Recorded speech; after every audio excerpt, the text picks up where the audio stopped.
Hello, everyone. My name is Edward Beck. I am a Roman Catholic priest and a member of the Passionist community. That's my religious order. Some of you know me from TV as the CNN faith and religion commentator.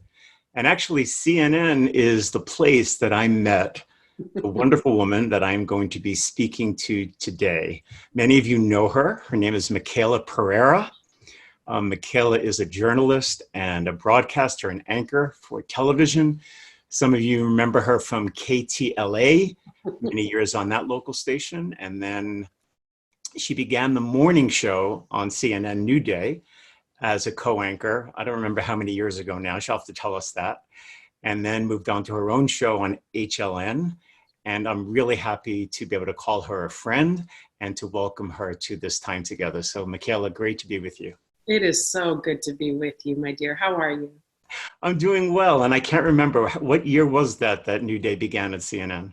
2013, and I believe it was July-ish, May-ish, something like that. Okay. Late spring, early summer. And that was, I know, a big decision for you because you had to leave LA, which is your home, and move to New York to do that. Yeah, huge decision. And adopted home. It feels like home now. I'm originally from Canada. I immigrated to the United States in 1998, came to LA in 2004.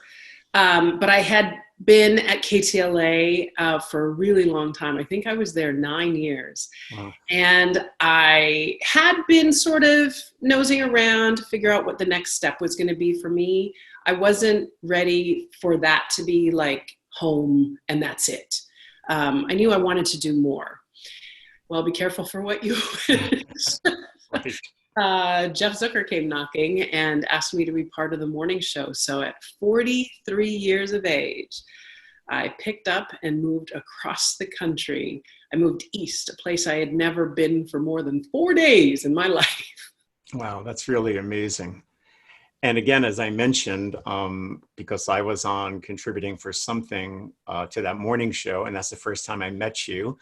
And I had, of course, known Chris Cuomo. I did not know Kate before that. And then when I met you and we just connected and you gave me this big hug and it was like I knew you forever. And I said, this woman, I'm going to stay in touch with this woman. And indeed we have. And I'm really glad about that. We followed each other back and forth across the country, actually. That's true. And don't think that wasn't intentional. Oh, I love that. Yeah, no, what is really is amazing is that when you came out here to Los Angeles for your sabbatical, you ended up in the apartment complex that I used to live in. And it just was really wonderful. It just felt that there was purpose to all of this. It wasn't just kind of random happenstance. No, definitely a divine serendipity. Yes, indeed, indeed. Well, and the other thing, and I hope you don't mind that I'm going to share this, but one of the things that I loved is that while I was in New York, after we connected, you ended up being this regular presence in my life. We would go see theater together. We'd go for dinner and a show. And it was so delightful because I wanted to indulge in theater, but it felt weird to just try it on my own. And it was really wonderful having an accomplice take me and show me that part of New York. So thank you. You're very welcome. You were a great companion and still are. I miss those days. Thank you. So we've been, all of us together and separately, we've been kind of in this lockdown with COVID-19. I guess we're in our 5th week. Is it 6th week? I don't know. It feels longer than that, but whatever it is.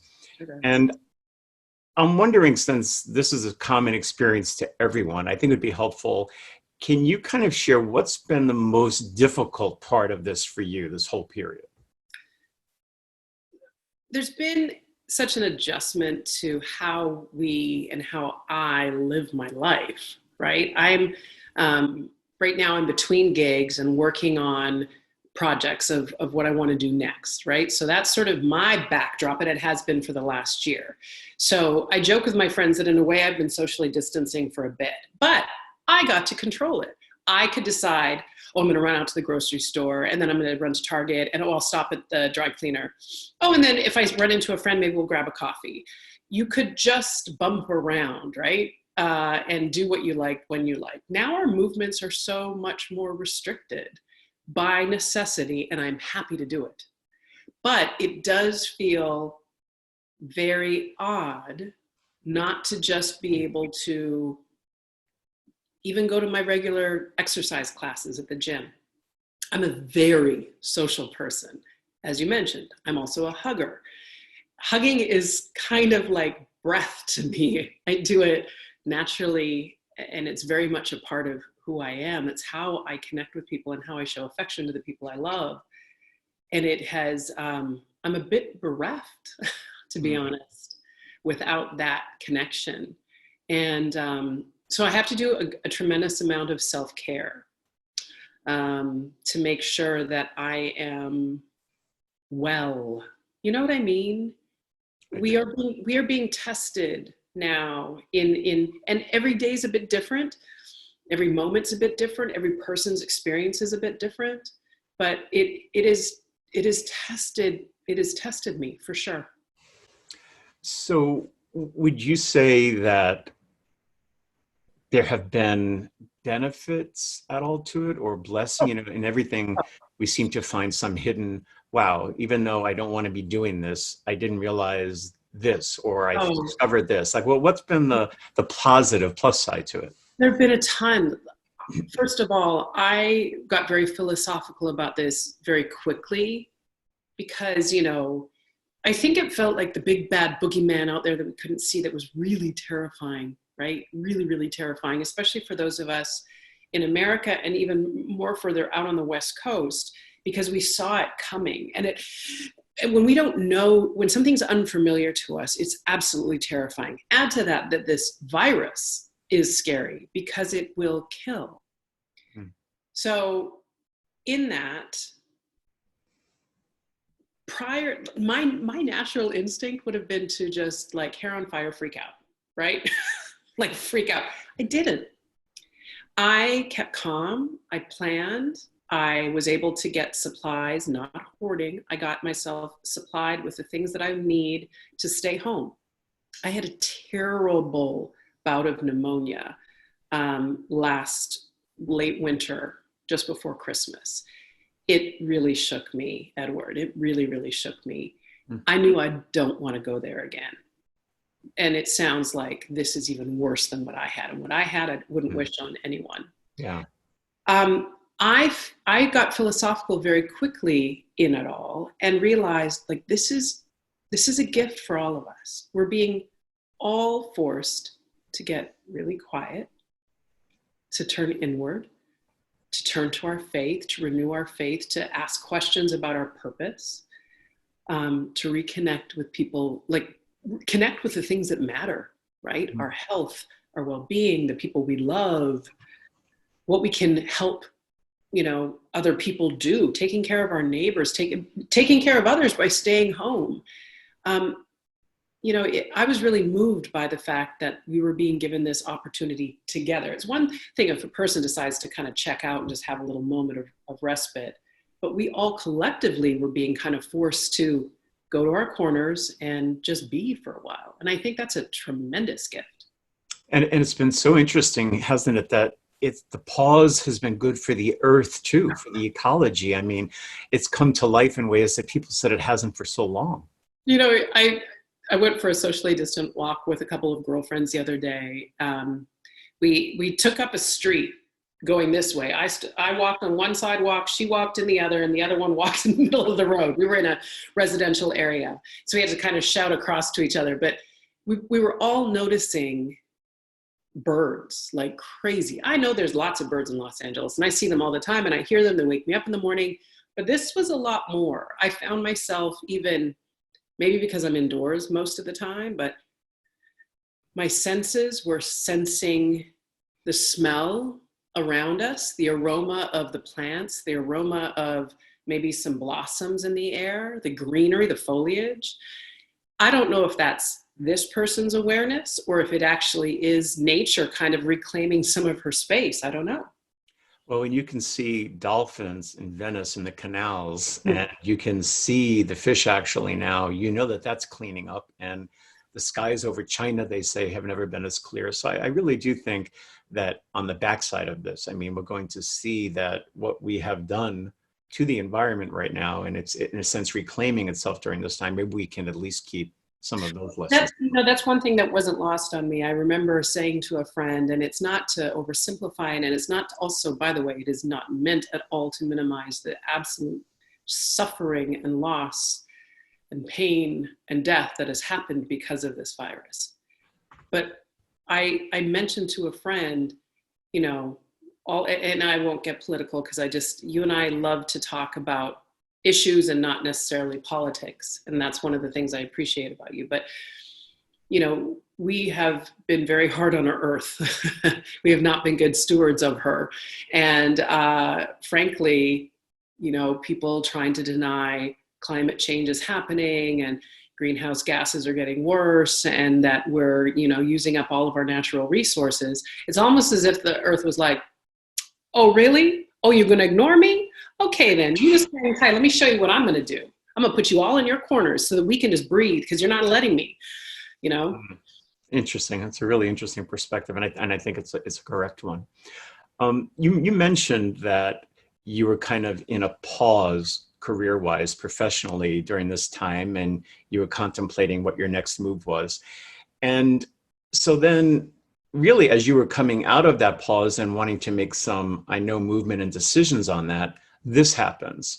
And I'm just kind of wondering, does this experience affect what you've been thinking about professionally, or has it affected your thoughts about the next step? And I've seen on Instagram, you've been doing these interviews on Insta Story, using your great interview skills and your conversational knack with people. And I mean, we all know that you're a natural at all of that, but I've been kind of wondering what inside of Michaela, I mean, what does Michaela really want to do next? Well, you know, it's interesting because where I was a year ago, definitely, I'll say it here because I think there's power in saying it out loud. It's one thing to say it to yourself and verbalize it, but it's also another thing to say it out loud to an audience, to, you know, have a friend bear witness to it. I've been moving away from news. That's been very important for me to do. I don't believe that's where my talents are best used. I think there's a lot of incredible journalists out there that are doing tremendous and important work, and I support them. I laud them. I think they're underappreciated. I think they are maligned because of all this ridiculous fake news, you know, propaganda. But for me, my gift is connecting with people, and I've used news to do that in the past, but now I'd like to turn the page and turn a corner and do more. I still believe in this medium. And when I say this, digital, broadcast, whatever, but the medium to be able to connect with one another, to bring people together, to find common ground, to celebrate what is working. Those have been in the projects that I've been searching for and working on and pitching in the last year. All of those qualities have been at the center of them, right? So it's interesting, pivot to now, those things are just more important than ever, right? Mm-hmm. Connection, communication, yep. Validation, being seen. Those things are more important than ever. Realizing that we have more in common than we have different. Those principles are vital to me for whatever I do next, you know? Now, could you see that not necessarily even just video, like podcasts and things like that? I've been exploring, look, I've sort of taken the idea that I don't see myself being a 9-to-5 girl. I mean, I haven't really been a 9-to-5 girl. I've been more like a 2:30 in the morning to 1 o'clock in the afternoon girl, frankly. But not being a 9-to-5 sort of employee anymore, but more of an idea of Michaela Inc. Writing a book. I'm saying it out loud because it terrifies me. I want to write a book. I don't know what about, and I don't know what it is that God has in store for me to share about, but I know, and I've known for 25 plus years that I'm going to write a book at some point. I love podcasts and I consume them with regularity and devour them. So I think that's a really strong medium. And by the way, as a woman of a certain age or approaching of a certain age and a woman of color, our voices are not represented in the podcast world. And so my voice would be invaluable there, I believe. And then of course, some sort of media this way kind of project. So I think of sort of a Michaela Inc. idea that would allow me to do all of that stuff. So let's see, let's see. God willing, God willing. Well, you mentioned God willing and God's plan here. And I want to just delve a little bit into that. Your faith, from my perspective, I've always thought is rather eclectic and all-encompassing. I mean, I think you would define as Christian, but it seems to me that you've dabbled in and tapped into where that strength and power is in your life and in the lives of other people. So I'm wondering, how would you define, and again, I don't think we can put real parameters and definitions on our notion of God and faith, but if you were to kind of try to summarize, what would be your perspective, your spiritual perspective or worldview? Would there be something that would come to mind that resonates with you? Well, it's funny because my mom and I have been having a lot of really interesting conversations about matters of faith and just life. We're at that point in our lives together as mother and daughter. She's 77 and I'm knocking on 50.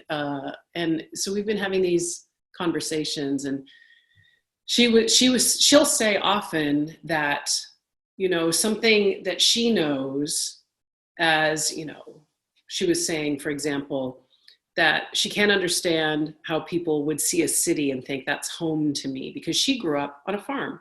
And to her, pasture and animals running around in the field and fences and farm equipment is a very comforting sense. But she goes, that doesn't mean it's right. It's just because it's what I know and what's familiar to me. And I equate my faith that way. I grew up Christian. I dedicated my life to the Lord as a teenager. And have had a bumpy road all of these years. But my faith has strengthened, frankly, profoundly in the last several years, but in the last 10, 15 years, it is really strengthened. Now, I grew up in interdenominational, probably Protestant, Pentecostal dabbling in, but sort of those worlds. And so for me, there is familiarity in times of strife and in trouble. I find myself singing those praise songs that I remember because they gave me comfort as a young person. We're influenced so much by those experiences as a young person. But my faith is, as you mentioned, it is eclectic, because I have a hard time believing that we're all not talking to the same deity. I know that may sound convenient to me to be able to say that, but it feels to me that we have to believe in something. And I have friends that are devout Buddhists. I have friends that are Jewish. I have friends that are, Catholic, in all stripes. And I have to believe that maybe we all just are connecting to the same spirit and just doing it in ways that we find resonates with us, and that our belief structure, our way of that we were raised in, makes us feel comfortable. Is there anything, because I think people are looking for this right now in ways that they haven't searched for it before in quite the same way. Is there anything literature-wise or music-wise or podcast-wise or something that you tap into that you find helpful in making that deeper connection for you or facilitating it? I dabble in a little bit of a lot of things. Like, frankly, my Kirk Franklin Station on Pandora is what I've been turning to a lot lately. I find gospel music really comforting. I have music playing in my house all the time. I had a snafu in my Sonos system yesterday, and I was like furious because it literally in this time is more important to me than ever before, having music as company, right? Music always lifts my spirits. It always makes me move a little bit. So music has been a baseline, but I have found, and I'll be candid, I think it's important to share our vulnerability with one another. I have had some tough days. I have a sister who tested positive for COVID. She is overcoming it, thank God. Chris Cuomo, our mutual friend, was struck by it. Brooke Baldwin, our mutual friend, was struck by it. It is getting closer and closer. Mm-hmm. And then there's the other aspect. Everybody I know, save for maybe one or two people, has been financially impacted. People are concerned about losing their homes, concerned about losing their jobs, concerned about being furloughed, losing medical insurance. The stress is real and present for all of us. And then there's my own future. What happens to these projects? The good thing that does comfort me is that we're consuming content more than ever before. Mm-hmm. But those big questions. And so there have been times during all of this that I've gotten very blue and very down and very afraid and very worried. And the thing that I do is I turn on the gospel music and I put my earbuds in and I blast it. And I sing and I praise God and I pray and we talk, he and I. That's one of the things that I do. I decided literally when this started that I was going to start reading the Psalms. So every night, like every emotion in the psalm, right? Every emotion in the Psalms. So every night before bed, I read another chapter. And what's really interesting is so many of the church songs that I remember, some of the lyrics are pulled from those Psalms, right? So I find myself kind of humming, and that gives me great comfort. And then I listen to some messages here and there, and I talk with my mom about things. I have two Karens in my life who are spiritual advisors, and we will pray. We'll pray together. We'll get on the phone and ask for God's guidance and thank him for what he's done for us. So that's great. It's really helpful. Yeah. Thank you. Thank you for sharing it. Thank you for asking me. Not many people will ask about our faith, you know? No, I know it's always, you don't talk about religion and politics, but I mean, we do talk about religion. Everybody's talking about politics. Jeez, they forgot that one. That's one I won't talk about. Exactly. I've heard a lot of people say that we are going to come out of this experience really changed as a society, as a culture. And I'm not that I'm so skeptical of it. It's just that I was here for 9/11 in New York. And I remember the sense in the city so changing after 9/11. And that lasted for months, maybe even, discernibly for more than that, over a year. And then I felt things shifted back in a way. And I'm just wondering, is your perspective, because this has been this universal experience, and certainly in this country it has as well, that we are really going to be changed as a society, or are we going to have to work to hold on to the change that's been good? I mean, I have to believe that we are a collection of our experiences, right? We are a collection of all that we have gone through as individuals, as societies, as nations, as communities. I absolutely believe we'll be changed by this, but how that change manifests itself, I'm not clear on, because you're right. There's a bit of the pendulum swinging. There's a bit of the expansion and contraction kind of thing that happens. I think a lot about the generation that, I guess they're Generation Z. I've gotten lost in who's what and boomers and all of that. But the young people, what they've been through, because those formative years of theirs have been impacted by school shootings.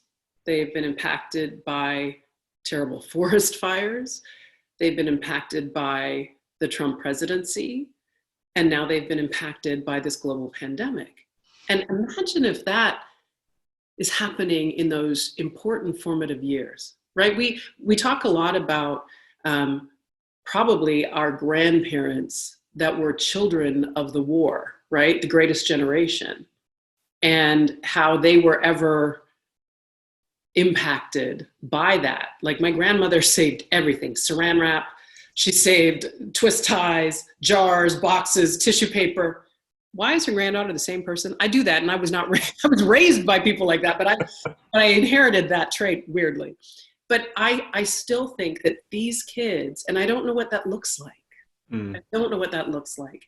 I have to believe we will be impacted by this.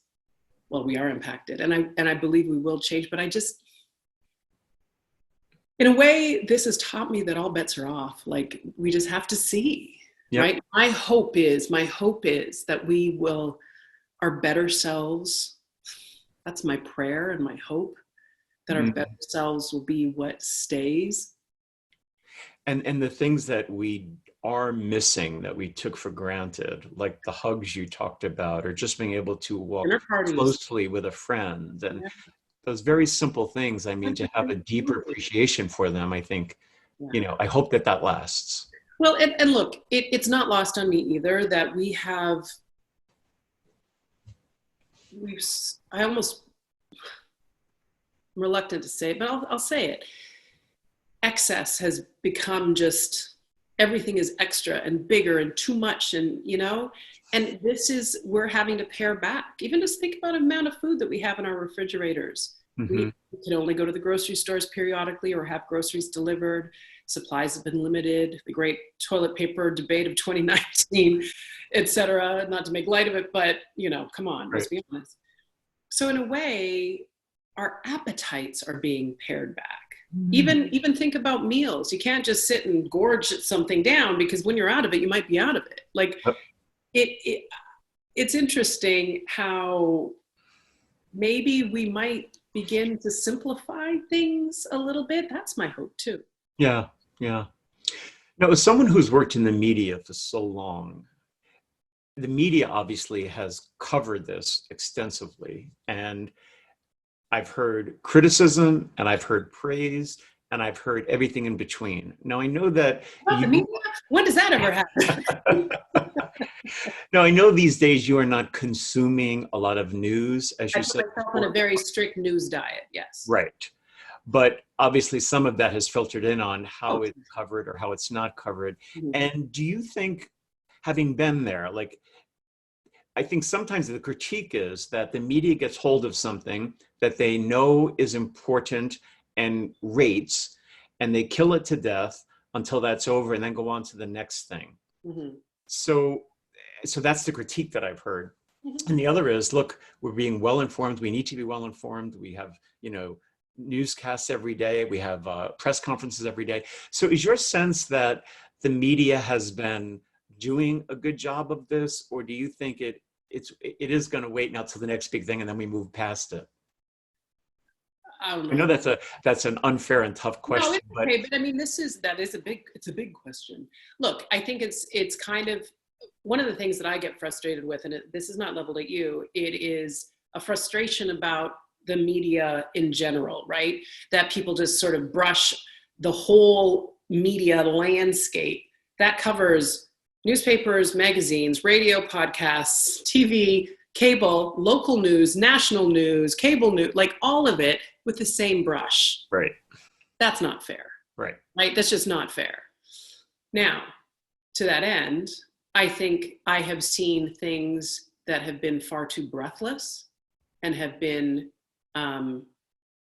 I've seen coverage that has been far too breathless and hand hovering over the catastrophe button and the red button and like, oh my God, hair on fire, that kind of thing, which I do not support.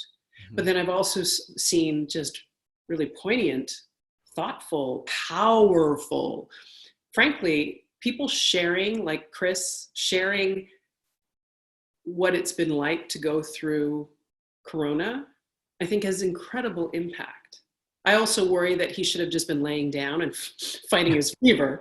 But from a content point of view, I think moments like that can be incredibly powerful and instructive. I think you get the battle of the experts, and it's like anything, whether it's a missing airplane or the latest dictum from an administration. You're going to get the talking heads that just argue. And now we have sort of the experts. So it's hard for people to get clarity. And so that's the one thing I worry about.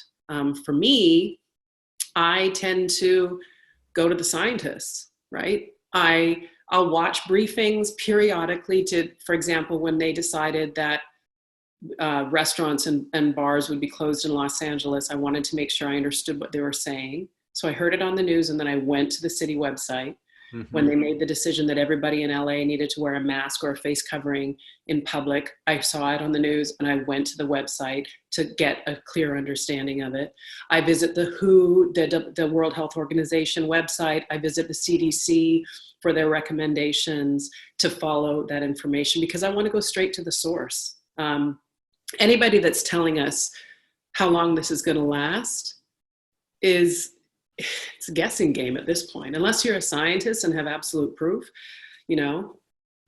So if you were covering it right now, if you are on the air, you mentioned before that the news part was never really appealing to you, but it was telling the stories and that conversational connection with people. Is there an aspect of this that would interest you in covering? Absolutely. It's really interesting, because that's one of the things that I have been like crawling out of my skin, is that it's very frustrating for me right now to be on the sidelines, because I want to help, and how I can help is to use my voice to connect people, to share their stories, to provide compassionate coverage, to provide measured coverage.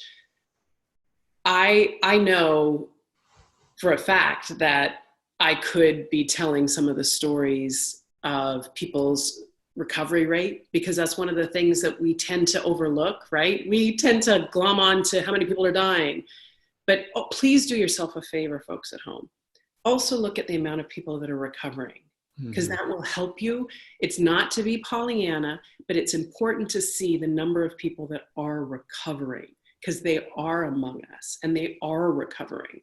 And I think that's an important thing to do. So I'd love to look at that. I'd love to, do more stories about the healthcare workers. I've got a neighbor who is a nurse at Cedars, and I just sent her a little message of support myself in a text message the other day, because I'm really concerned about these people. I'm very concerned about our healthcare workers. When this is over, they are going to collapse. They're made of tough stuff. They trained hard. They are caregivers. They are lifesavers.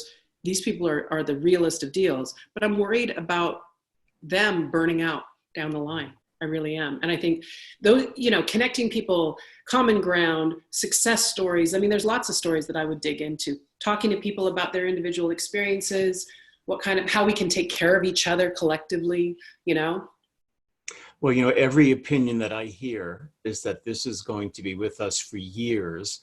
So I have no doubt that you're going to have the opportunity in whatever you do next. From your words, your lips to God's ears. I'm telling you, you're going to be able to tell some of those stories. And I know people watching right now are going to want to hear them and listen to them and see them facilitated by you. In the meantime, I'm going to say it here so it holds me to account. Someone in this Zoom call that is not me is coaching me through bringing some of my interviews onto the YouTubes.